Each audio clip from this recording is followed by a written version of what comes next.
Assalamualaikum dan salam Malaysia Madani bersama saya Suaran Shah dalam Berita Pagi Sabah edisi Selasa 4 Julai.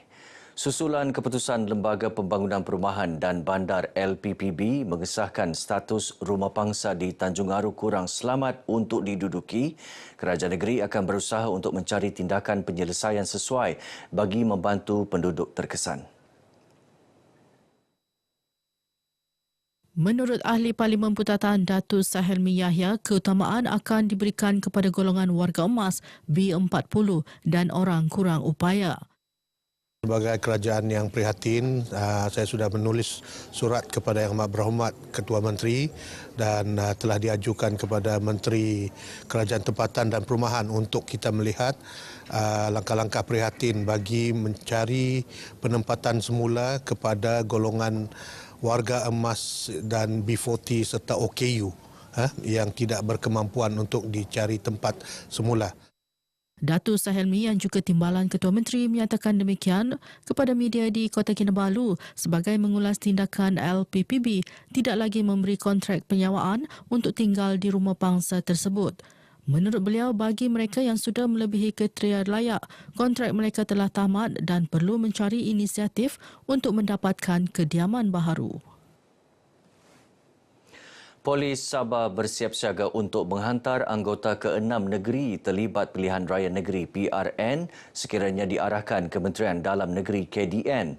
Negeri terlibat ialah Selangor, Terengganu, Kedah, Negeri Sembilan, Kelantan dan Pulau Pinang. Pesuruhjaya Polis Sabah Datuk Jauti Dikun berkata, ini bagi membantu memastikan kelancaran proses pilihan raya berkenaan. Untuk kontingen Sabah sehingga sekarang ini belum ada apa-apa permohonan daripada mana-mana pihak sama ada daripada Bukit Taman atau negeri-negeri terlibat untuk meminta bantuan daripada kontingen Sabah. Tapi sekiranya ada permohonan berkenaan, maka kontingen Sabah akan memberikan bantuan yang mereka perlukanlah. Beliau menyatakan demikian dalam sidang media di Penampang. Menteri KDN Datuk Seri Saifuddin Nasution dalam laporan sebelum ini memaklumkan seramai 40,000 anggota dan pegawai polis di Raja Malaysia PDRM akan terlibat dalam PRN di 6 negeri terlibat. Daerah Papar bakal memiliki pawagam pertama bernilai hampir RM5 juta. Pawagam dengan kapasiti 450 tempat duduk ini dijangka siap menjelang akhir tahun. Perkara ini dimaklumkan Ketua Pegawai Eksekutif Ten Star Cinemas, Honor Shah Hamzah ketika mengadakan kunjungan hormat terhadap Yang di-Pertuan Negeri Tun Dr. Johar Datuk Mahiruddin di Istana Sri Kinabalu. Menurutnya, dengan penambahan lokasi ke-6 di Sabah ini, syarikat berkenaan akan menjadi rangkaian pawagam terbesar di Sabah. Kami sudah pun beroperasi 3 pawagam. Pawagam yang pertama dilancarkan pada 16 Disember 2021 di Tawau.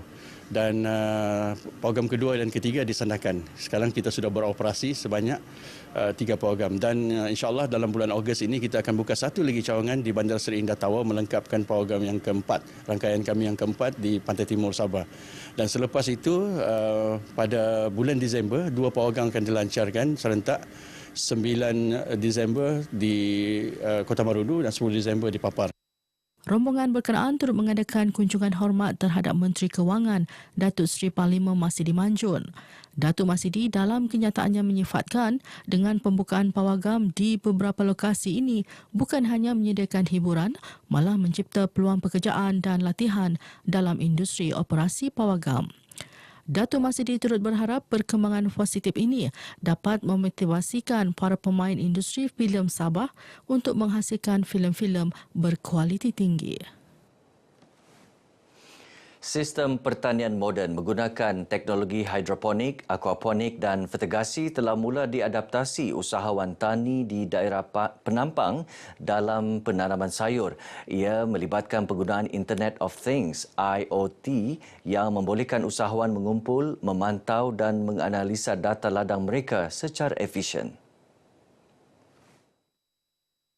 Pengasas Farm Toko, Jared Thomas Wong berkata, penggunaan teknologi ini seiring dengan trend terkini iaitu penggunaan gadget untuk melakukan kerja secara dalam talian.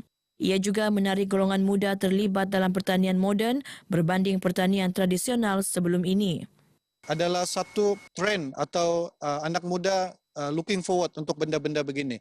So saya percaya apabila kita pelbagaikan lagi sistem atau teknologi dalam sektor pertanian ini sedikit sebanyak, dia akan memboost atau dia akan menarik lebih ramai belia atau B40 untuk mencuri dalam sektor-sektor pertanian moden ini.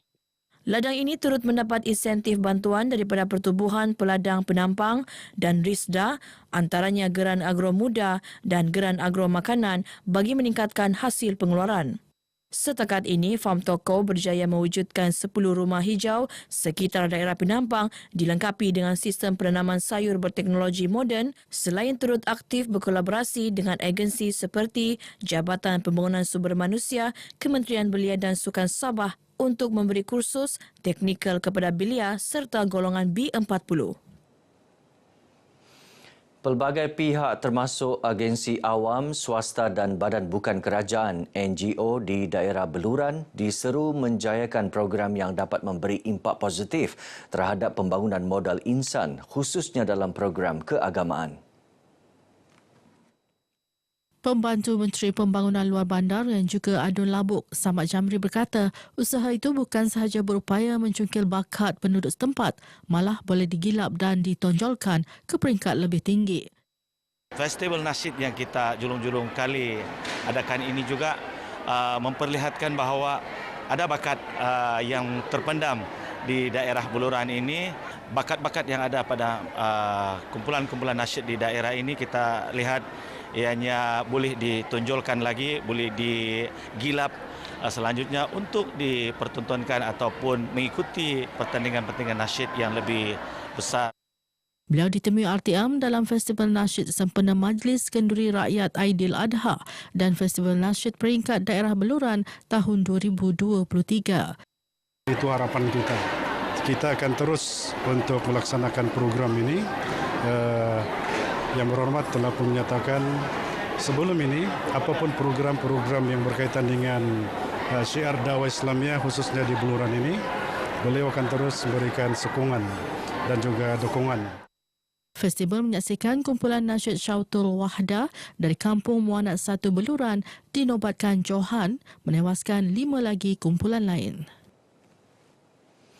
Zon pensiangan muncul Johan Keseluruhan Kejohanan Berentas Desa Pendidikan Khas Majlis Sukan Sekolah Sabah MSSS kedua peringkat negeri Sabah tahun 2023. Zon berkenaan membawa pulang piala pusingan, medal, hamper dan sijil sekaligus mewakili negeri Sabah ke Kejohanan Peringkat Kebangsaan. Tempat kedua dan ketiga pula masing-masing dimenangi Zon Ranau dan Zon Pendengaran. Berucap dalam Majlis Penutupan Kejohanan di Padang Kawat, Universiti Malaysia Sabah UMS Kota Kinabalu, Timbalan Pengarah Sektor Perancangan Jabatan Pendidikan Negeri Sabah, Muhammad Zaini Yanin menzahirkan rasa kagum dengan kebolehan yang ditonjolkan murid istimewa dalam acara ini. Ia sekaligus menyelakan lagi bakat dan keyakinan mereka setanding pelajar aliran perdana. Dalam pada itu, beliau mahu warga pendidik terus bekerjasama mengetengahkan bakat, prestasi dan kecemerlangan murid-murid berkeperluan khas selaras objektif penganjuran kejohanan untuk mengimbangi peluang pendidikan. Kejohanan Berentas Desa Pendidikan Khas MSSS ini disertai 217 peserta dari 24 zon dengan 6 kategori dipertandingkan, melibatkan umur bawah 12 tahun, bawah 15 tahun dan bawah 19 tahun. Kerjasama yang sangat padu di antara semua EJK termasuk semua PPD semua. Okey. Dan lagi satu, kami mempunyai jurulatih yang memang pakar dalam bidang maraton lah. Jadi selain itu kami juga mendapat suntikan semangat daripada PPD itu sendiri. Dengan pengalaman dan kebolehan serta kelebihan yang kami ada, dengan berbekalkan atlet yang cukup komitmen dalam mengikuti sesi latihan sebelum kejohanan bermula, kami pasti yakin tahun hadapan kami akan naik podium semula. Saya sangat gembira kerana saya mengikuti merantas desa peringkat negeri Sabah. Saya tidak tahu kenapa saya dapat nomor 1 sebab cikgu-cikgu saya bagi saya semangat dan kawan-kawan saya di sekolah.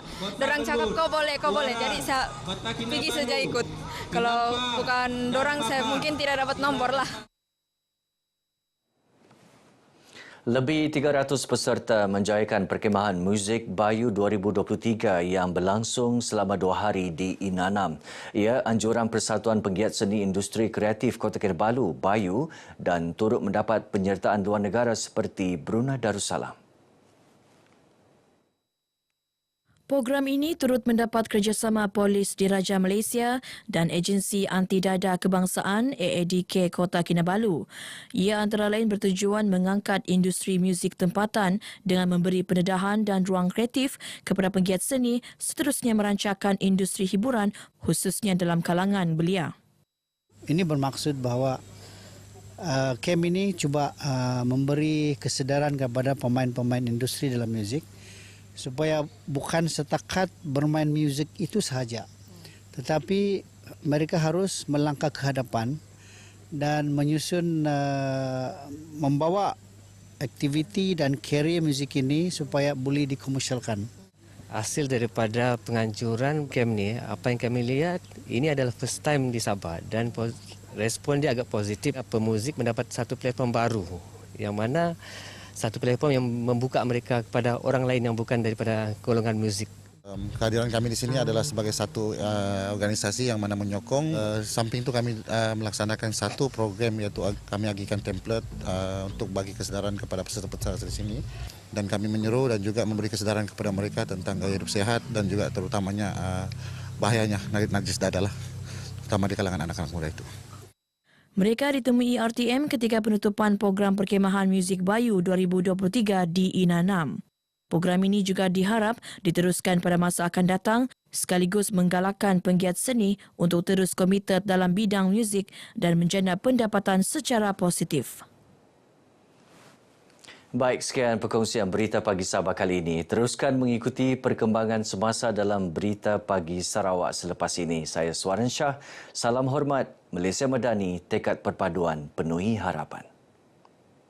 You are the motivation, RTM, especially for you. Knowing kombinasi onsoi kapiyo.